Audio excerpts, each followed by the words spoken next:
오늘은 박사님 아멘약 주세요를 준비했습니다. 전도지 한 장으로 연세대 교수가 되었다고 하시는 황수관 박사님의 드라마 같은 이야기 보따리를 풀어볼게요. 1979년부터 경북대 의과대학에 조교로 근무하게 되었고 춘천 한림대에서 열리는 학술대회 참석차 출장을 가게 됐다. 40평생 전도 한 번 못했는데 이때가 기회다 싶어 생전 처음 전도지를 가방에 챙겨 넣었다.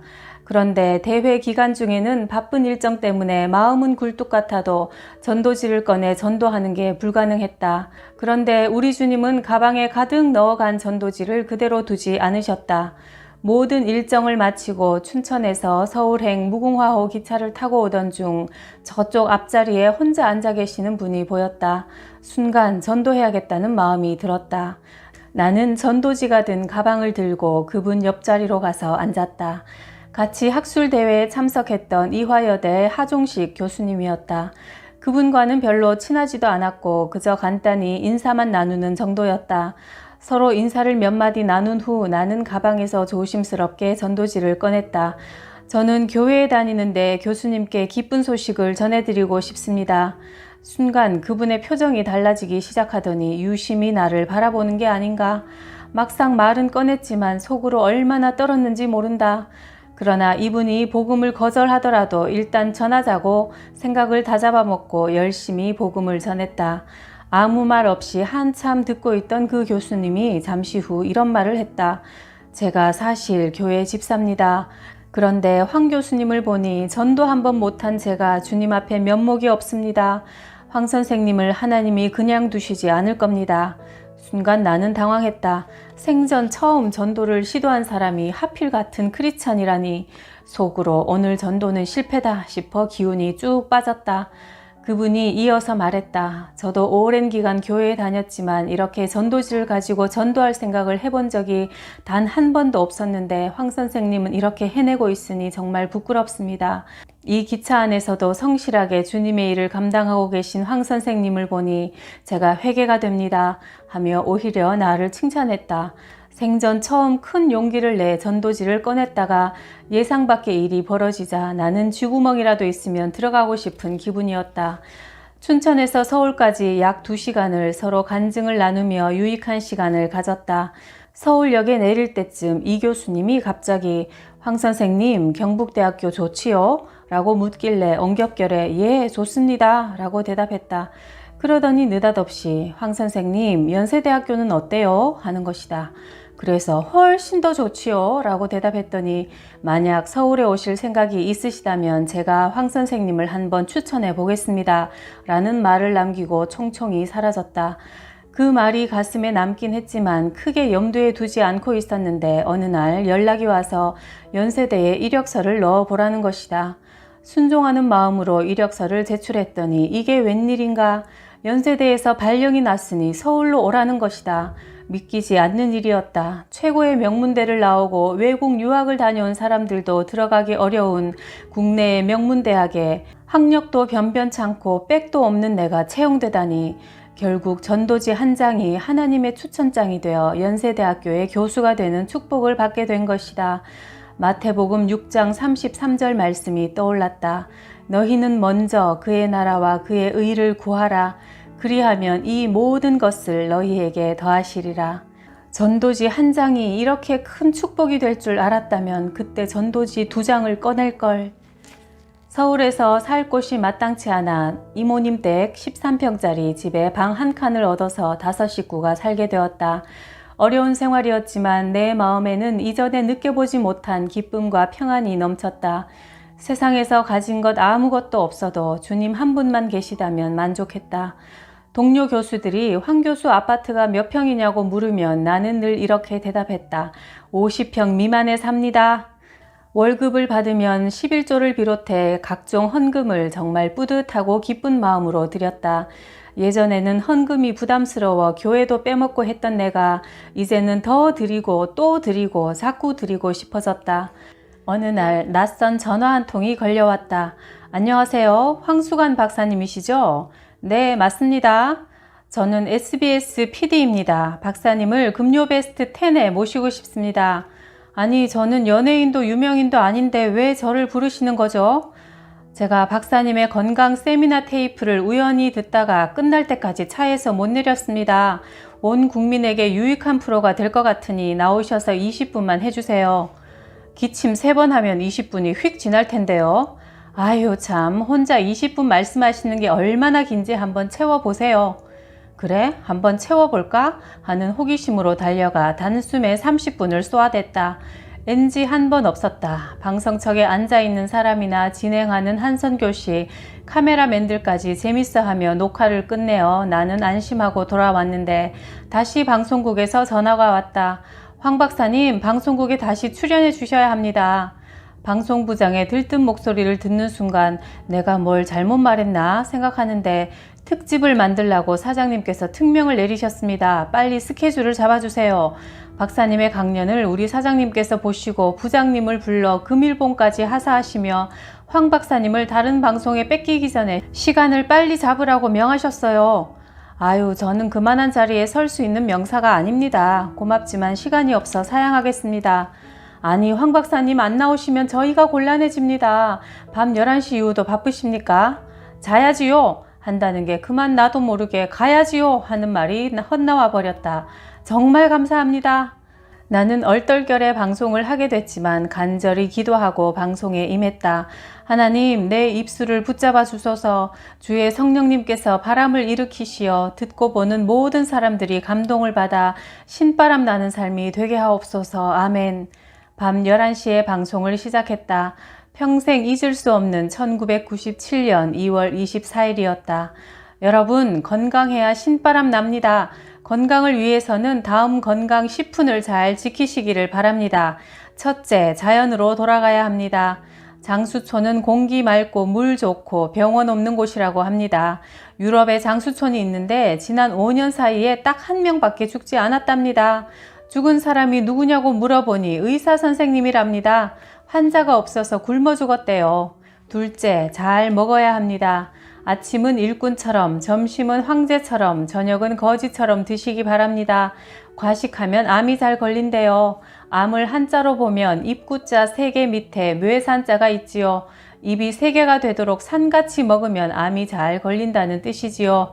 소육 다체하라. 고기는 적게 먹고 채소를 많이 드세요. 셋째, 잠을 잘 자야 합니다. 단잠은 산삼보다 낫다고 하지요. 산에 산삼 캐러 가지 말고 잠을 푹 주무세요. 넷째, 많이 움직이십시오. 우리가 매일 타고 다니는 차가 무슨 차인지 압니까? 바로 연구차입니다. 두 다리가 의사입니다. 우유를 받아 먹는 사람보다 우유 배달하는 사람이 더 건강합니다. 다섯째, 담배를 끊고 술을 절제하십시오. 담배 연기 속에 발암물질이 50종이나 들어있습니다. 술을 꼭 드시고 싶은 분은 과음하지 마시고 약 드시듯이 드세요. 여섯째, 목욕을 자주 해야 합니다. 목욕을 하면 혈관을 열어주어 혈액순환이 원활해집니다. 일곱째, 많이 베푸십시오. 욕심을 버리고 베푸는 마음을 갖게 되면 뇌 속에서 건강에 도움이 되는 호르몬인 세로토닌, 베타, 엔돌핀 등 10여 가지 이상의 호르몬이 분비되어 온 몸이 건강해집니다. 여덟째, 스트레스를 잘 관리하셔야 합니다. 쥐도 스트레스를 주면 위궤양, 심장병이 걸리는데 하물며 하나님의 생기를 받은 사람이 병이 안 걸리겠습니까? 스트레스를 받으면 기가 찹니다. 기가 차면 죽습니다. 아홉째, 건강검진을 잘 하셔야 합니다. 1년에 한 번씩은 꼭 체크하십시오. 성인병의 대부분이 몸속에서 고통 없이 진행되기 때문에 자각 증상을 느끼지 못하는 게 특징입니다. 암도 초기에 발견되면 거의 완치됩니다. 마지막으로 10번째는 많이 웃어야 합니다. 여자들이 남자들보다 몸도 약하고 고생을 많이 하는데도 더 오래 사는 이유가 뭘까요? 바로 여자들은 잘 웃기 때문입니다. 남편들께서 보약이 2첩 드시고 싶으시면 부인을 2번 칭찬하면 됩니다. 5첩 드시고 싶다면 칭찬 2번에 전화 2번 하고 1번 안아주면 됩니다. 그러자 모두가 웃고 웃으며 밤이 깊어가는 줄도 모르고 NG 없이 진행되었다. 첫 방송이 나가고 다음 날 내 사무실에 있는 건강증진센터 앞에 내리자 수십 명의 기자들이 나를 기다리고 있는 게 아닌가. 사진 기자들의 플래시 세례가 터졌다. 여러분 왜 이러십니까? 나는 한 보도는 안 먹었습니다. 당시 한보 사건이 터졌던 까닭에 한마디 던졌더니 기자들의 웃음보가 또 터졌다. 박사님, 어젯밤에 떴습니다 했다. 그 이후 나는 전 국민이 다 알아보는 스타가 되었고 내가 쓴 책은 초대형 베스트셀러가 되었으며 대기업, 국영기업체, 방송국 등에서 강연 요청이 쇄도했다. 일주일에 수십 건씩 밀려들어 다 감당할 수가 없었다. 방송 출연료, 책 인쇄, 원고료, 강사비 등 수입이 눈덩이처럼 불어났다. 나는 더욱 전도에 힘을 쏟았다. 머리에 암이 생긴 환자를 만나 간절히 기도하는 꿈을 생생하게 꾸었다. 너무나 생생해서 마음에 간직하고 있었다. 다음 날 병원에 출근하니 평소 친하게 지내는 탤런트 한 분이 환자를 데리고 왔는데 머리에 암이 생긴 사람이었다. 우선 나는 침착하게 기도하는 마음으로 암센터에 치료를 부탁했는데 입원한 지 3일 후 환자의 부인이 찾아왔다. 선생님, 교회 다니시죠? 저는 독실한 불교 신자인데 박사님을 뵙는 순간 제 마음에 이상한 변화가 생겼습니다. 박사님이 믿는 예수님을 저도 믿을 수 있을까요? 얼마나 가슴이 벅찼는지 모른다. 사실 전도라는 것이 영적 전투다 보니 평소 아무리 친한 사이라도 복음 앞에서는 그 친분이 먹히지 않을 때가 많다. 그런데 머리에 암이 생긴 그 환자는 뇌암으로 치료 불가 진단을 받아 퇴원하게 되었고 퇴원 전날 환자가 내게 할 말이 있다기에 병실에 들렀다. 식구들과 친지 10여 명이 모여 있었다. 환자가 내게 하는 말이 오늘 아침 꿈인지 환상인지는 잘 모르겠지만 내 해골 속에 뱀이 들어있는 것이 보여서 가위로 잘라 죽이려고 애를 썼는데 잘 되지 않아 걱정을 하고 있었습니다. 그런데 황 박사님이 들어오시자 바로 뒤이어 불덩어리가 따라 들어오더니 그 뱀을 태워버리는 것을 보았습니다. 그 말을 듣고 있던 주위의 모든 사람들이 숙연해졌다. 환자가 본 환상이 예사스럽지 않을 뿐 아니라 그 불이 모든 질병과 사탄의 권세를 태우시는 성령의 불임이 틀림없다고 느낀 나는 주님께서 이 환자에게 구원의 역사를 이루고 계심을 강력하게 느꼈다. 마음속 깊이 주님께 감사를 드렸다. 부족한 나를 주님의 도구로 써주시니 퇴원 후 환자의 집을 방문하여 예배를 드리고 집안 구석구석에 붙여둔 부적을 모조리 없앴으며 환자는 기도하기 위해 기도원으로 올라갔다. 20여일이 지난 후 그 부인을 만났는데 환자의 믿음이 그렇게 강하고 아름다울 수가 없다는 소식을 전해주었다. 부인 역시 남편이 설령 죽는다 해도 천국에 가게 되었으니 염려할 것 없다며 자유하고 평안한 상태라고 했다. 오히려 남편의 병으로 인해 우리 가정이 구원을 받아 하나님을 만나서 영생을 얻게 된 것이 생각할수록 다행스럽고 감사한 일이라고 기뻐했다.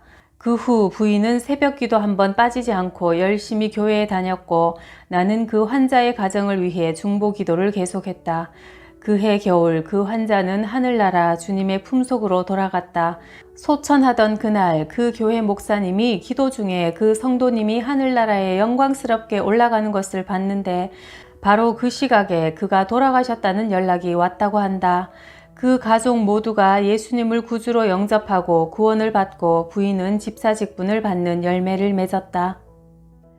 강남에 있는 모 학원에서 건강 강의를 했는데 그날 강의를 들은 학원 선생님이 꿈속에 내가 약 6첩을 지어주는 것을 받고 너무나 반갑고 기뻤다면서 나를 찾아왔다. 이야기를 들어보니 이 여선생님은 결혼한 지 6년이 지나도록 아기를 갖지 못해서 의술로 할 수 있는 임신 방법은 모두 시도해 보았다. 복강경 검사, 나팔관 수술, 인공수정도 7회나 해보았지만 소용이 없었단다. 나는 이 꿈에 주님의 섭리가 있다는 것을 깨닫고 여러 가지 검사 후 6개월에 걸쳐 간단한 운동과 채식 위주로 식사하도록 당부했다. 그 뒤로 매일 새벽기도마다 그분을 위해 중보했다. 주님, 그 선생님의 꿈에 주님의 섭리가 있다면 선한 결과를 보여주십시오. 매일 간구했다. 그 후 2달이 지나 그 선생님이 임신했다며 기쁨에 들뜬 목소리로 전화를 걸어왔다. 두 내외가 나를 찾아와 감사를 표하기에 그 자리에서 복음을 전했더니 대대로 불교 믿는 가정 출신들인데도 쉽게 주님을 영접했다. 아멘 약은 우리가 하나님의 말씀에 믿음으로 아멘 아멘 할 때 우리 몸속에서 분비되는 이로운 약이다. 현대의학으로 고칠 수 없는 질병을 이 아멘 약으로 고치는 분들을 많이 보았다. 이 아멘 약이야말로 명약 중에 명약이다. 나는 방 책장 한켠에 내가 쓴 책과 봉투를 쌓아두고 나를 찾아오는 모든 사람에게 책을 건네며 복음을 전했다. 내가 만난 예수님 한번 만나보세요. 너무 좋습니다. 전도하는 재미가 얼마나 좋은지 몰랐다. 한 번은 전철을 탔는데 마침 자리가 있어 앉았다. 먼저 기도를 드리고 옆에 있던 아주머니에게 전도하기 위해 예수님 믿으세요 라는 말과 함께 내 책을 내밀었더니 강남의 부유한 마나님처럼 생긴 그 아주머니가 내 얼굴을 말끄러미 바라보더니 책을 휙 밀치는 게 아닌가. 그러나 내가 다시 정중하게 책을 내밀며 아주머니, 저는 연세대 의과대학 교수인데요. 예수님 믿고 이 글을 썼습니다. 한번 읽어보세요. 하니 이번엔 냉큼 책을 받아서 백에 넣었다. 하나님이 주신 교수라는 직분도 전도의 도구로 쓰임받으니 감사해서 눈물이 났다. 얼마 전에는 남대문에서 15년 동안 장사해왔다는 상인 부부가 진료를 받으러 찾아왔다. 그들에게도 예수를 전했더니 마음이 불편한지 내내 눈을 내리깔고 있다가 마지못해 책을 받아가서 내 마음이 섭섭했다. 그런데 일주일쯤 지나 결과를 보러 오는 날 두 사람이 내 방에 딱 들어서더니 박사님, 우리가 가족회의를 했는데 예수 믿기로 결정을 했습니다. 사실 지난 15년 동안 가게에 매일같이 예수 믿으라는 전도지가 들어왔지만 한 번도 읽어보지 않고 버리면서 화를 냈는데 박사님의 책을 읽어보니 황수관 박사님이 믿는 예수님을 나도 믿고 싶어졌습니다. 할렐루야, 나를 복음의 통로로 사용해 주시는 주님께 나는 깊이 감사드렸다. 나는 모태신앙으로 태어나 교회에 열심히 다녔지만 30이 넘도록 성령의 체험은커녕 구원의 확신조차 사실은 없었다. 바쁜 일이 생기면 주일도 빼먹기 일쑤였다. 사실 헌금에 대한 부담감도 큰 이유였다. 생계를 이어나가기도 막막한 터에 솔직히 교회에 헌금하는 것이 마음에 짐이 되었다. 그렇게 우왕좌왕하던 1986년 나이 40을 넘긴 어느 날 교회에서 외국 선교사님을 모시고 사흘간 부흥 집회를 했다. 외국인이 강사로 선다니 며칠간 영어를 들으면 귀가 좀 뚫리겠네 하는 욕심으로 영어 설교나 한번 들어볼까 호기심으로 참석을 결정했다. 앞으로 미국에 공부하러 갈 것을 대비해 영어 공부를 해보자는 욕심만 마음에 가득했다. 선교사님이 강단에서 말씀을 선포하고 담임 목사님이 통역을 하는 첫 순간 말씀이 내 마음을 치고 들어오기 시작했다. 여러분, 오늘 우리 예수님을 만나십시다. 머리로, 지식으로가 아니라 가슴으로 만나셔야 합니다. 예수님이 내 가슴에 오시면 인생이 달라지고 나만을 위해 살던 삶이 하나님을 위해서 살게 됩니다. 하나님이 나를 사랑하셔서 예수님으로 이 세상에 오셔서 내 죄를 대신 지시고 십자가에서 죽기까지 우리를 사랑하셨습니다. 하나님 때문에 우리도 이웃을 사랑하고 나라와 민족을 사랑해야 합니다. 하나님은 지금도 살아서 역사하십니다. 이 시간 예수님이 당신 마음에 들어가길 원하고 계십니다. 갑자기 그 말씀이 하나님의 음성으로 들리면서 선교사님의 모습이 작은 예수님처럼 보여 눈물이 쏟아졌다. 하나님, 저는 이제껏 저만을 위해 살아왔습니다. 착한 척, 잘난 척, 똑똑한 척하며 살았네요. 이제라도 주님을 나의 주인으로 모시렵니다. 그리고 주님을 위해서 살겠습니다. 지난 40여 년 동안 내 모든 일들이 영화처럼 지나가며 나의 회개는 계속되었다. 하나님, 나는 하나님이 만드신 해와 별을 보면서도 하나님을 찬양할 줄 몰랐습니다. 성경책 들고 교회는 왔다 갔다 하면서도 하나님 말씀을 읽으려 하지도 않았습니다. 용서해 주이소. 마지막 날 주일 저녁 세족식을 했는데 선교사님이 내 발을 씻길 때 예수님이 내 발을 씻기시는 것 같아 눈물이 끊임없이 흘러내렸다. 그때 나는 비로소 구원받았다는 기쁨과 진정한 평안을 맛보았다. 나는 원래 아버님이 돌아가신다 해도 눈물 한 방울 안 흘릴 만큼 강한 성격인데 한동안은 교회 가서 앉아있으면 주님이 내 죄를 위해 돌아가셨다는 사실이 너무나 절절하게 와닿아 실컷 울다 올 때가 많았다. 새벽 기도에 가서는 주님 감사합니다. 주님 사랑에 빚진 이놈. 이렇게 기도를 시작하면 눈물이 저수지 뚝처럼 터져서 손수건이 없어 한쪽 양말을 벗어 눈물을 훔친 적이 한두 번이 아니었다. 이후 내 생활은 매일 감사와 기쁨이 넘쳤고 기도와 찬양이 떠나지 않았다. 주님을 만나면 인생이 달라진다는 말씀이 온 몸으로 느껴졌다. 이전엔 주일 예배도 겨우 참석했지만 이제는 새벽기도, 철야 예배 등 예배가 기다려졌다.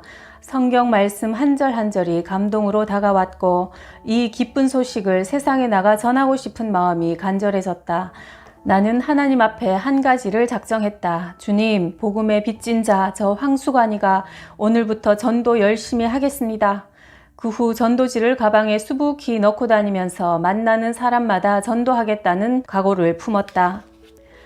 옛날 한양으로 과거 시험을 보러 갔던 청년이 있었다. 그는 가는 길에 외국 선교사를 만나 예수님을 영접하는 하늘나라 과거를 보고 고향으로 돌아왔다. 동구밖까지 마중 나온 부모님과 식구들이 과거 시험을 제대로 잘 봤는지 물었다. 어머님, 아버님, 세상의 과거도 중요하지만 천상 과거가 더 중요하다는 것을 제가 알고 왔습니다.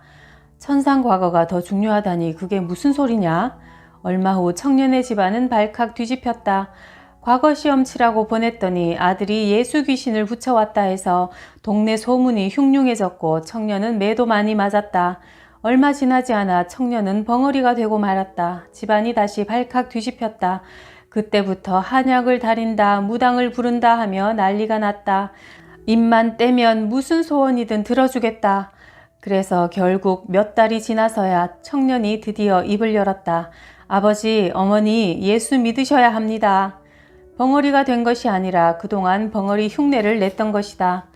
도대체 예수가 누구길래 그토록 네 마음을 사로잡았는지 어디 네가 믿는 예수 나도 한번 믿어보자 하여 마침내 온 가족이 선교사에게 찾아가서 세례를 받고 구원에 이르게 됐고 그 청년 곧 나의 윗대의 할아버지는 아브라함처럼 우리 집안의 복의 근원이 되셨다. 그 결과 내가 3대째 예수를 믿어온 복받은 집안에서 자라는 특권을 누리게 된 것이다. 경주에서 집회를 마치고 목사님의 안내를 받아 포항 해안선을 따라가다가 아름다운 이야기를 전해 들었다. 목사님이 해변가 조그마한 마을에 있는 발산교회를 가리키면서 저 교회가 베드로 장로가 계셨던 교회입니다 했다. 포항 일대에서 베드로 장로라고 하면 모르는 사람이 없을 정도로 유명하다고 했다. 그는 이 지방의 어부였는데 밤새 고기를 잡고 새벽에 돌아올 때면 항상 집으로 가기 전에 마을을 돌며 집집마다 굴뚝을 살폈다. 어려운 시절을 살아본 사람들은 아침에 굴뚝에서 연기가 나는 것이 얼마나 평화스럽고 행복한 풍경인지 아실 것이다. 굴뚝에 연기가 나지 않는 집은 먹을 양식이 떨어진 가난한 집이었다. 베드로 장로님은 굴뚝에 연기가 없는 집이 있으면 찾아가서 밤새 잡은 고기를 주고 오시곤 했다. 고기를 조금밖에 잡지 못한 날은 자기 집에 빈손으로 돌아갈 때가 많았다고 한다. 그리하여 그 지방 사람들 모두 이 장로님을 베드로 장로라 불렀다고 한다. 부자도 권력자도 아니었지만 베드로 장로님은 자신이 있는 자리에서 예수 믿는 자의 삶을 보여준 아름다운 그리스도인이었다.